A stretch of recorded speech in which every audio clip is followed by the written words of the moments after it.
नमस्कार, welcome my YouTube channel Ashto Vastu with सिंपे। आज का विषय है हमारा अगरबत्ती। क्या आप भी अगरबत्ती जलाते हैं?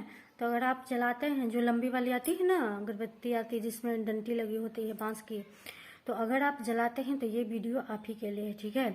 और जो लोग धूप जलाते हैं वो लोग जानते हैं कि अगरबत्ती नहीं जलानी चाहिए, ठीक है। देखिए, सबसे पहली बात कि उसमें जो डंठल लगी होती है वो बांस की बनी होती है, तो बांस को जलाना हमारे शास्त्र में, हमारे धर्म में वर्जित है। यहाँ तक कि जो सौ जो होते हैं, जो बांस पे जाती है, जो अर्थी होती है, तो वो जब जाती है तब जाने के क्रम में ही वो बांस की जो सैया बनती है वो होती है, पर उसे जलाई नहीं जाती है, ठीक है। बांस किसी भी रूप में, शुभ हो या अशुभ हो, जिस भी रूप में हो, उसे जलाना वर्जित है। क्यों वर्जित है? तो बांस को हमारे धर्म शास्त्र में, हमारे खानदान, हमारे कुल का एक प्रतीक माना गया है। आजकल फैशन के रूप में लोग बम्बू लगाते हैं, है ना, गमले में लोग लगाते हैं। तो आप इस चीज को अच्छे से जान लीजिए, समझ लीजिए कि अगर आप बांस वाली अगरबत्ती लंबी वाली लगाते हैं, जलाते हैं, तो कहीं न कहीं आप अपने हाथों से अपने कुल का, क्या कह सकते हैं उसको, बोलना नहीं चाहिए, आप समझ जाएंगे, ठीक है। तो आप जान गए हैं। तो बांस जो होता है वो हमारे कुल का प्रतीक होता है, हमारे खानदान का प्रतीक होता है। अब इसमें से भी कुछ लोग नहीं समझेंगे, तो देखिए मैं आपको क्लियरली समझा दूं, ठीक है। एक हमारे दादा ससुर, ठीक है, फिर हमारे ससुर, फिर हमारे पति, फिर हमारे पुत्र। तो ये क्या है? एक कुल है, ये 4 पीढ़ियां हैं, ठीक है ना, 4 पीढ़ियां। दादा ससुर हो गए, पति हो गए, पुत्र हो गए, ये 4 पीढ़ियां हैं, ठीक है। तो ये जो 4 पीढ़ियां हैं, इससे हमारा, इसका क्या मतलब है? हमारे कुल की जो प्रगति हो रही है वो बरकरार है, प्रगति पे प्रगति होती जा रही है।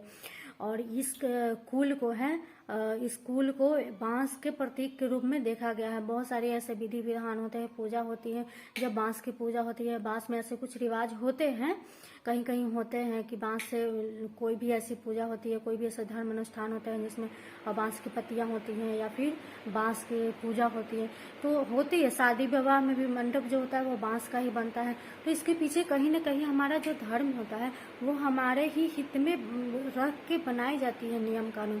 तो अगर आप नहीं जानते थे तो अब आप जान गए हैं, तो आप जान लीजिए, आप अब से ये गलती बिल्कुल भी ना करें।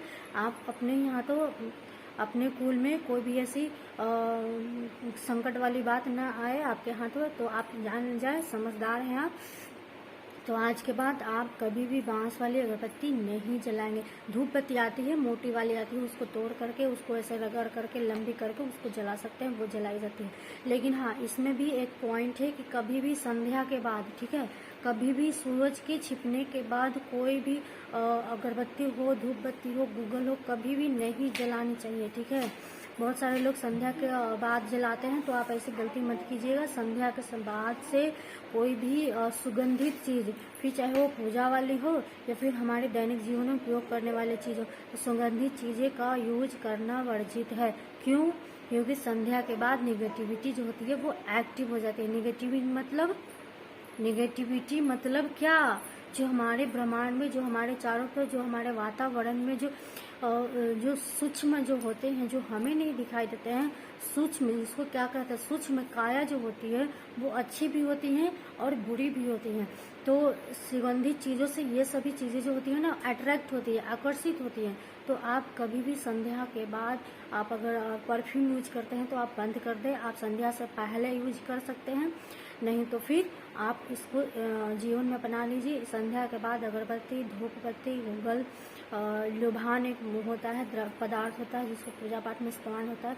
संध्या के बाद इन सब चीज़ों का इस्तेमाल करना पूर्ण रूप से वर्जित है, ठीक है। तो चलिए, हमने छोटी सी जानकारी थी आपको देनी जरूरी समझी, अब आप जान गए। और आज माघ पूर्णिमा है, तो सब लोगों ने माघ पूर्णिमा को अच्छे से सेलिब्रेट किया होगा। तो सब लोग इस दिन दान पुण्य करें, स्नान करें, है ना। हाँ ठीक है, चलिए, सबको राधे राधे।